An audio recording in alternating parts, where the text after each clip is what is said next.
नमस्कार फ्रेंड्स। आज हम न्यायपालिका का अध्ययन करेंगे। फ्रेंड्स, ज्यूडिशरी न्यायाधीशों की निकाय होती है। यह संविधान और कानून के हिसाब से निर्णय करती है।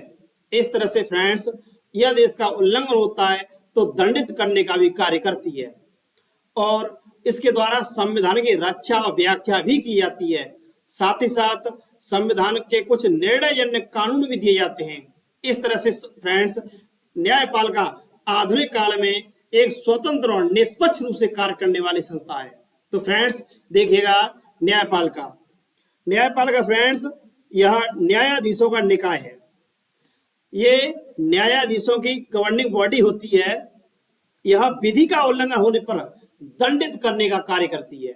इस तरह से न्यायालय में उपस्थित मुकदमों को, जो न्यायालय में मुकदमा आते हैं, उनको कानून के हिसाब से निर्णय देने का कार्य करती है।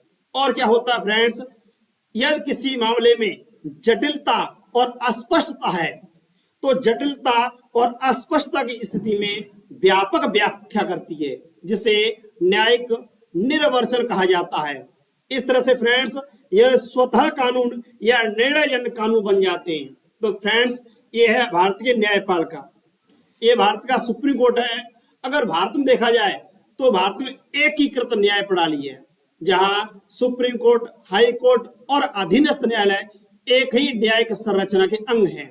इस तरह से भारत में स्वतंत्र और निष्पक्ष न्याय प्रणाली अपनाई गई है। तो फ्रेंड्स, आगे देखते हैं हम। इस प्रकार संविधान और कानून की व्याख्या रक्षा न्यायपालिका के द्वारा की जाती है। भारत में देखा जाए तो भारत में स्वतंत्र और निष्पक्ष न्याय प्रणाली अपनाई गई है। यह संविधान और कानून की व्याख्या करती है, रक्षा करती है। इस तरह से इसको स्वतंत्रता प्रदान की गई है। यह हमारे अधिकारों की और स्वतंत्रता की रक्षा भी कर सकती है।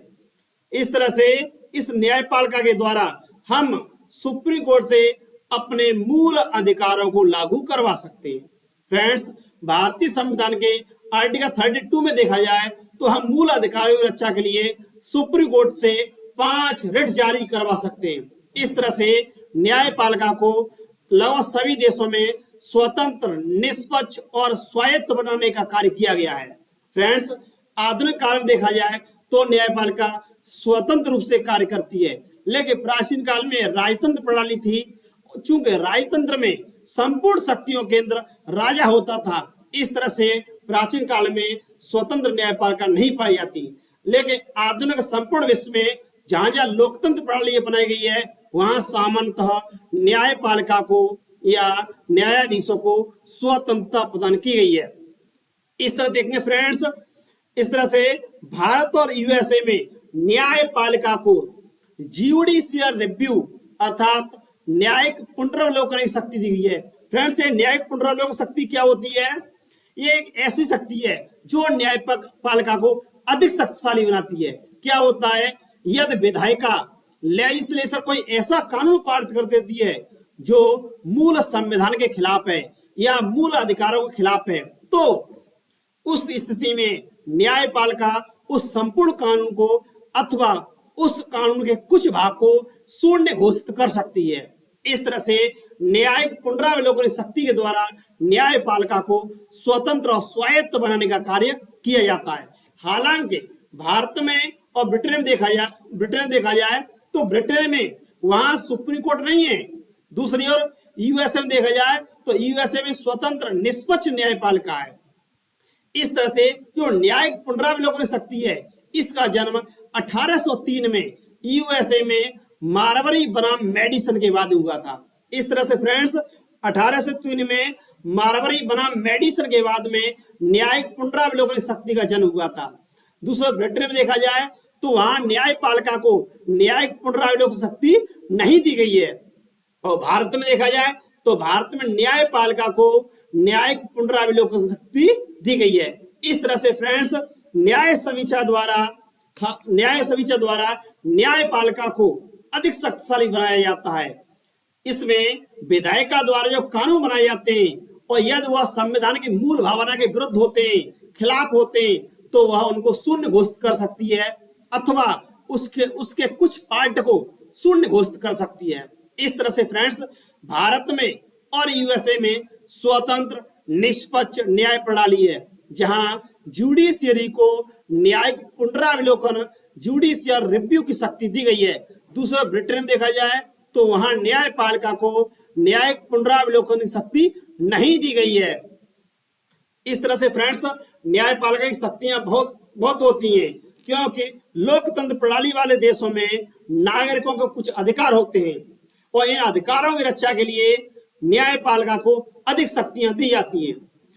अब देखिए फ्रेंड्स, ये दो प्रकार की प्रणाली होती है, एक एकात्म प्रणाली, दूसरी संघीय प्रणाली।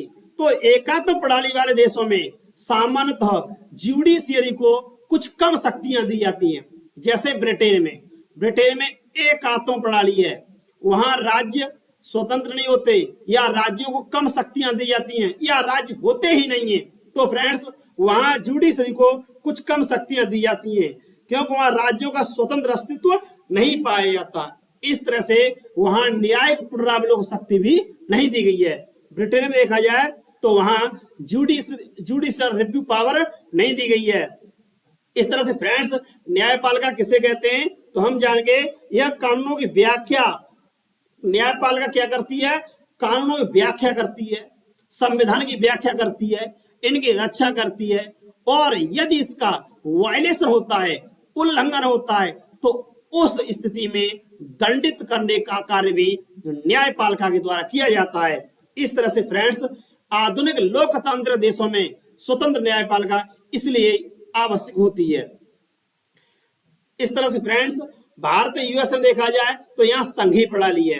भारत और यूएसए में कैसी प्रणाली फ्रेंड्स, भारत और यूएसए में संघीय प्रणाली है, इसलिए यहाँ न्यायपालिका को अधिक शक्तियां दी गई हैं।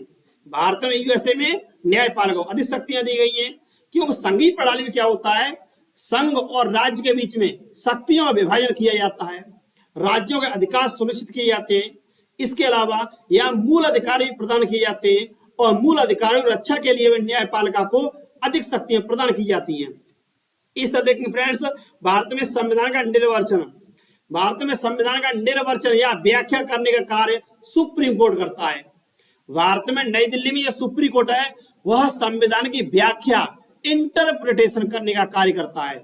यह मूल अधिकारों की रक्षा, हम अपने मूल अधिकारों की रक्षा सुप्रीम कोर्ट से करवा सकते हैं और आर्टिकल 32 के तहत मूल अधिकारों की रक्षा के लिए सुप्रीम कोर्ट 5 रिट्स जारी करता है, जिन्हें हम कहते हैं बंदी, प्रत्यक्षीकरण, परमादेश, प्रतिषेध, उत्प्रेषण और अधिकार परीक्षा। इस तरह से हम सुप्रीम कोर्ट से अपने मूल अधिकारों को लागू करवा सकते हैं। इसी तरह से संघात्मक प्रणाली की रक्षा करना, न्यायपालिका के द्वारा ही राज्यों के अधिकार सुनिश्चित किए जाते हैं, जिससे संघीय प्रणाली बनी रहे। और भारत के सुप्रीम कोर्ट ने भी संघीय प्रणाली को संविधान का मूल भाग या कहें बुनियादी ढांचा स्वीकार किया है। इस तरह से फ्रेंड्स न्यायिक पुनरावलोकन शक्ति आदि दी गई है। इस तरह से भारत में देखा जाए तो विधि द्वारा स्थापित प्रक्रिया है। भारत में देखा जाए तो विधि द्वारा स्थापित प्रक्रिया है। इसका अर्थ यह है कि न्यायपालिका को शक्तियां दी गई हैं, लेकिन इतनी शक्तियां नहीं दी गई जितनी यूएसए में दी गई हैं, क्योंकि फ्रेंड्स यूएसए में प्रक्रिया है, यूएसए में विधि की उचित प्रक्रिया है। इस तरह से फ्रेंड्स देखा जाए भारत में और ब्रिटेन में, इसी तरह से जापान में विधि द्वारा स्थापित प्रक्रिया होती है। यहाँ पर क्या होता है फ्रेंड्स, यहाँ न्यायपालिका को शक्तियां दी जाती हैं, लेकिन उतनी नहीं जितनी विधायिका को। हालांकि भारत में देखा जाए न्यायपालिका अपनी शक्तियों का भरपूर प्रयोग करती है। इस तरह से फ्रेंड्स यूएसए में विधि की उचित प्रक्रिया अपना करके वहां न्यायपालिका को अधिक शक्तियां दी गई हैं, वहां न्यायपालिका अधिक शक्तिशाली है। भारत में भी न्यायपालिका शक्तिशाली है, लेकिन उसकी तुलना में विधायिका अधिक शक्तिशाली है। इस तरह से फ्रेंड्स भारत में विधि की उचित प्रक्रिया द्वारा विधायिका को अधिक शक्तिशाली बनाया गया है, लेकिन यूएसए में विधि की उचित प्रक्रिया द्वारा न्यायपालिका को अधिक शक्तिशाली बनाया गया है। इस तरह से फ्रेंड्स आज हमने न्यायपालिका के बारे में पढ़ा। फ्रेंड्स न्यायपालिका क्या है हम जानेंगे। न्यायपालिका का कार्य है न्याय कार्य करना। ठीक है फ्रेंड्स, ये न्याय का कार्य करती है, संविधान में और कानूनों में जो व्यवस्था की जाती है उसकी व्याख्या करती है, मूल अधिकारों की रक्षा करती है, संविधान के अभिभावक के रूप में कार्य करती है। थैंक्स फ्रेंड्स, यदि वीडियो अच्छा लगा हो तो इसे लाइक करें, शेयर करें, कमेंट करें। थैंक्स।